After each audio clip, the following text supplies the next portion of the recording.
Good evening and welcome to Ending the Day with God on Wednesday, the 23rd of November. We began our worship this evening with a piece of music called Stars by Eric Eschenwalds. Now to our opening prayer.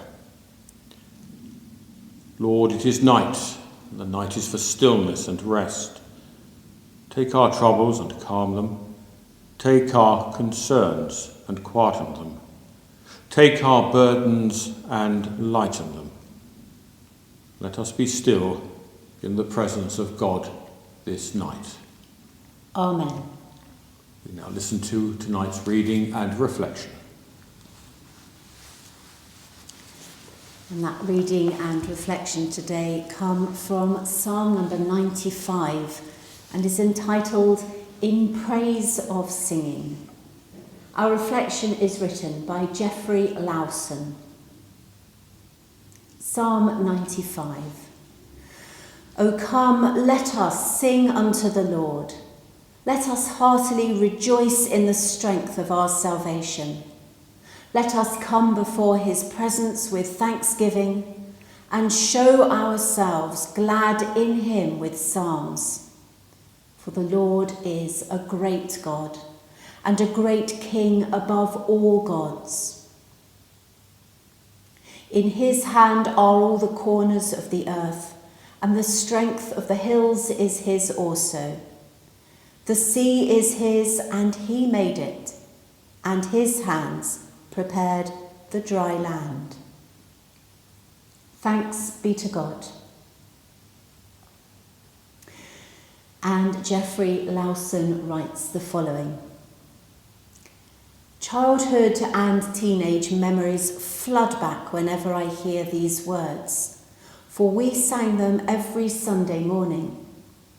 Before the 1970s, the rural Church of England had not yet embraced the parish communion movement, the aim of which was to make Holy Communion the main act of worship in the parish.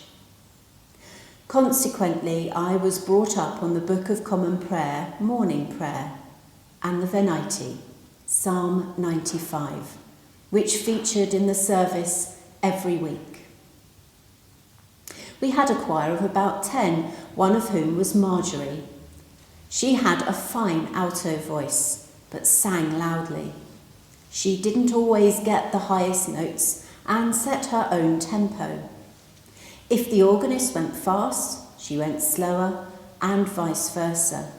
It is etched on my memory because I sometimes played the organ. One suggestion is that this psalm was sung at the post-harvest Feast of Tabernacles, when the people recalled their time in the wilderness. And so, imagine, if you will, the congregation gathering to enter the temple and then launching into this hymn of praise as they prepared to come before his presence with thanksgiving, or, as some translations have it, before his face. What a wonderfully exciting image. Marjorie departed this life over 30 years ago, and the village church in question rarely musters a congregation of 10, let alone a choir.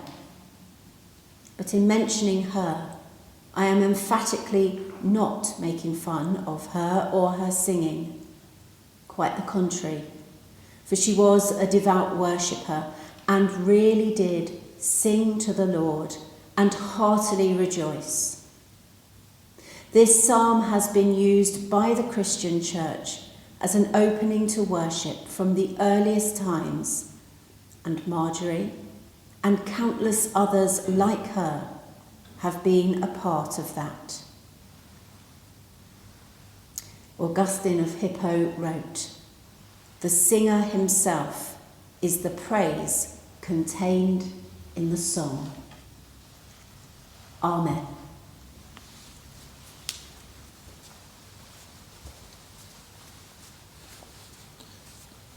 We join together in the Lord's Prayer saying, Our Father, who art in heaven, hallowed be thy name. Thy kingdom come, thy will be done, on earth as it is in heaven. Give us this day our daily bread, and forgive us our trespasses, as we forgive those who trespass against us. And lead us not into temptation, but deliver us from evil. For thine is the kingdom, the power and the glory, forever and ever. Amen. O God, this night grant us the courage to face the darkness, to walk through the shadowy forests and deep valleys without fear. Give us the faith to know that you are with us always, and the grace to find your presence in our lives at all times and in all places. Amen. May heaven come close as we sleep this night, and angels surround us with Christ's pure light. Amen.